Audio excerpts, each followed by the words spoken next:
เอาบรรยากาศพี่น้องมาให้เบิ่งเด้อพี่น้องเด้อเขตบ้านน้ำตรวจพี่น้องเอ้ยบ้านน้ำตรวจดุ่มพี่น้องเลยผู้ดินทรายลงมาเนาะพี่น้องเนาะจากบ้านเฮาโอ้บรรยากาศทั้งนี้พี่น้องดีเลยเนาะแดดกระแดดพี่น้องฮ้อนโอ้ชุดยอดฮ้อนนี่โอ้ยพันนาเลยพี่น้องเอ้ยอากาศฮ้อนพี่น้องท่านนี่ผู้ใดบอกเคยบ่ลึงนี่ก็โอ้อยู่บ่ไรแล้วพี่น้องฮ้อนดีๆเท่ากับปักเซ่แล้วพี่น้องอากาศทางนี้มาให้พี่ให้น้องเฮาใส่ชัมพัดบรรยากาศเบิ่งมาส้มมาเบิ่งกันพี่น้องมื้อนี้มาอนามัยดินพี่น้องเลยดินที่ว่าได้บิได้แวงน้ำพี่น้ำน้องพี่น้องทั้งบ้านน้ำตรวจพี่น้องก็โดนน่านเลยพี่น้อง5-6 ปีแล้วก็บ่ได้มาเฮ็ดอีหยังบ่ได้มาปลูกมาฝังบ่ได้มาเฮ็ดตูกเทือนใส่ดอกพี่น้องชื่อไว้ล่านี่แหละก็เลยมารักษามันพี่น้องมันมารักษานี่มันก็ยากเลยพี่น้องเนาะดินดอนตอนหยาบ่ว่าอยู่จุดใดเขตใดเด้อพี่น้องเด้อผู้ใดมีดินมีดอนก็ให้เฮ็ดละเอียดพี่น้องคู่มือนี่ผู้บางคนก็เฮ็ดตะดอกตะดินทับกันก็มีพี่น้องเนาะบัดนั้นก็เป็นปัญหามาเบามาบาพิษเตียงกันพี่น้องเนาะตัวนี้แหละพี่น้องปัญหาสังคมเกิดขึ้นได้จุดได้บ่อนพี่น้องสำคัญก็คือเรื่องดินพี่น้องโอ้ยอยู่ใส่กะว่าเรื่องดินพี่น้องเอ้ยเนาะบ้านเมืองนี่น้ำมืออึดอยากเลยพี่น้องเอ้ยอันนี้แหละมันถือคำพูดพ่อแม่เฒ่าแก่เขาบอกอันพี่น้องเนาะแต่ก่อนได้ยินแต่พ่อแม่เขาบอกชูพังปู่ย่าตายายเขาเบาเรื่องการคัดแย่งพิษเทียงนี่พี่น้องเรื่องดินเรื่องดอนก็เป็นเพียงว่าพูดระหว่างประเทศน้องพี่น้องเนาะแย่งชิงกันแต่ผ่านมาพี่น้องจนเป็นเสือผ่านมาปัจจุบันอีกพี่น้องก็ระหว่างชายแดนเด้อพี่น้องเด้อชายแดนแต่ละเขตแต่ละบ้านแต่ละแขวงมาซะแต่ละเมืองมาซะจนมาฮอดปัจจุบันนี่พี่น้องเนาะทิศเทียงกันเรื่องดินเรื่องดอนบรรยากาศเป็นคนในบ้านบาด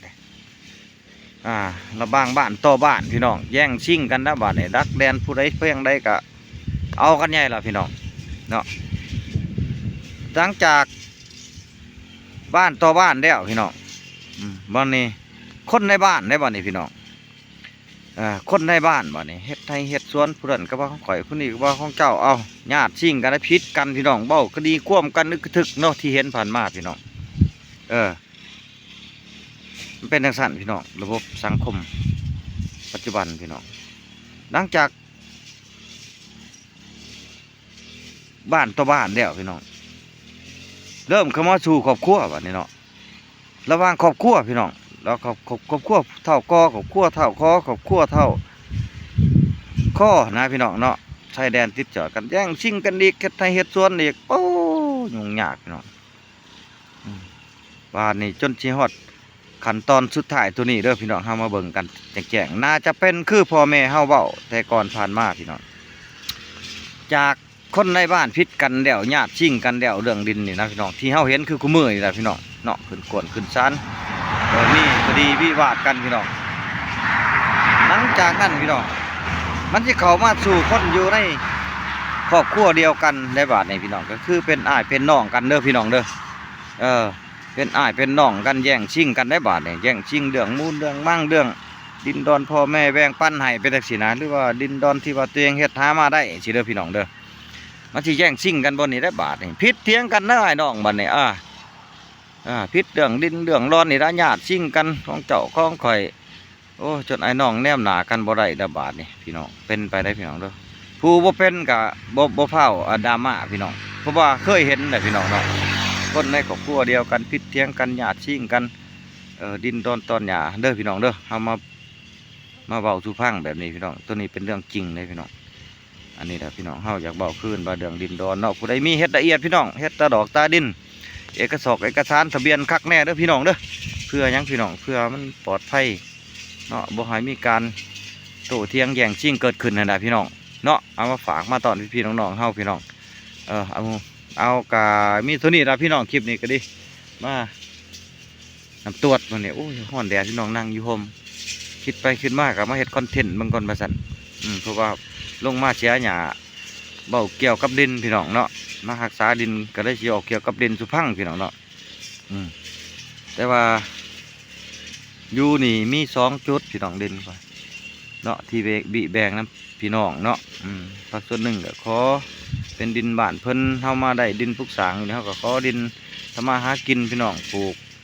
พังนี่แหละหมากไม้หมากต่อเพิ่นก็บิแบ่งให้น้อยนึงพี่น้องก็บ่แม่นบ่ซื้อว่าขายเนาะเพิ่นก็ว่าให้บิแบ่งเฮ็ดน้อยๆเพิ่นว่านะบ่แต่บ่ให้กระทบกระเทือนถึงคนอ้อมข้างแต่เฮาก็บ่พี่น้องเอาไปขอน้ำคนที่อ้อมข้างเพิ่นก็แบ่งปันให้สุดท้ายมาเป็นปัญหากันอีกพี่น้องดินตอนนั้นเนาะแต่ว่าทะเบียนก็ได้เสียไปแล้วทุกปีพี่น้องเสียทะเบียนนะเพิ่นก็ไปทางไปเฮ็ดไปเอาแต่เฮาก็ได้ไปเตือนเนาะพี่น้องเนาะ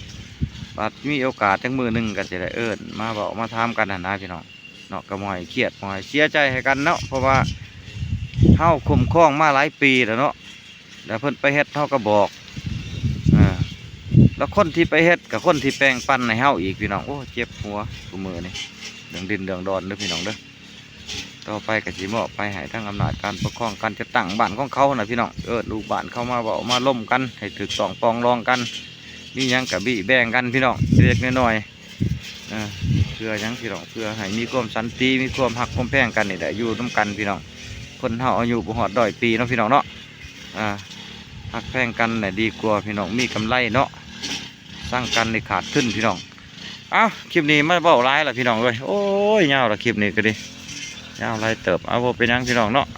ขอบอกขอบใจผู้ที่มาเยี่ยมชมวิดีโอคลิปนี้พี่น้องเนาะสุดท้ายก็ขอบใจได้พี่น้อง